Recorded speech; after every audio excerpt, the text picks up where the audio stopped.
स्वागत है आपका हमारे चैनल नेक्स्ट 9 लाइव पर। जी हाँ, तो आज हम आपको बताने वाले हैं सुशांत सिंह राजपूत के बारे में। आप सबको पता है कि 14 जनवरी 2020 को सुशांत इस दुनिया को छोड़कर चले गए थे, जिसके बाद लगातार कार्रवाई हुई।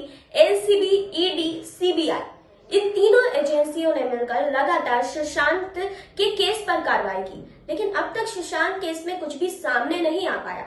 कई लोग गिरफ्तार तो हुए, ईडी ने कई लोगों के बैंक अकाउंट को सील कर दिया, जी हाँ, जब्त कर लिया, लेकिन इसके बाद भी कुछ भी सामने नहीं आया। हम सबको पता है कि पिछले साल रिया चक्रवर्ती के अकाउंट को फ्रीज किया गया है और अब कोर्ट ने एक बड़ा फैसला लिया है। आपको बताते हैं कि सुशांत के निधन में और दो लोग थे जिनका नाम जय और जैद है। आपको बता दें कि इन दोनों के बैंक अकाउंट को भी जब्त किया गया था, लेकिन इन दोनों ने एप्लीकेशन फाइल की कोर्ट में, जिसके बाद अब इन दोनों के अकाउंट को भी कोर्ट ने फ्रीज कर दिया है। जी हाँ, आपको बता दें कि एनसीबी बड़े एक्शन में थी इस केस को लेकर। लगातार कोर्ट भी चाह रही थी कि एनसीबी कुछ खुलासे करे, सामने से आकर कुछ बात हो, लेकिन बात बनी नहीं। एनसीबी को हिदायत दी गई है कि अगर इस केस में कुछ भी सामने आता है तो सामने से आकर कोर्ट को बताएं। लेकिन अब जो दो लोग और थे जिनके अकाउंट को जब्त किया गया था, उनके अकाउंट को अब फ्रीज कर दिया गया है। अब जय और जैद नाम के इस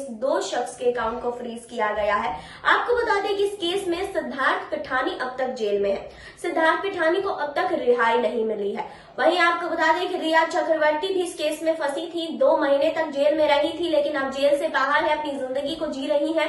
वहीं अब तक इस केस में ना तो सीबीआई ने कुछ बड़ा खुलासा किया है, ना ही कोई एजेंसी आकर कुछ बड़े खुलासे कर रही है। फिलहाल कोर्ट ने जो ये बड़ा फैसला सुनाया है जय और जैद को लेकर, सुशांत केस में ये बड़ा टर्नओवर है, क्योंकि अभी इससे पहले रिया चक्रवर्ती के अकाउंट को फ्रीज किया गया था, लेकिन अब ये दो जो शख्स हैं इनके भी अकाउंट को फ्रीज कर दिया गया है। तो क्या कहना है आपको कमेंट बॉक्स में बताइए। जुड़े रहिए हमारे साथ, लाइक कीजिए, सब्सक्राइब कीजिए, बेल आइकन दबाना बिल्कुल ना भूलें।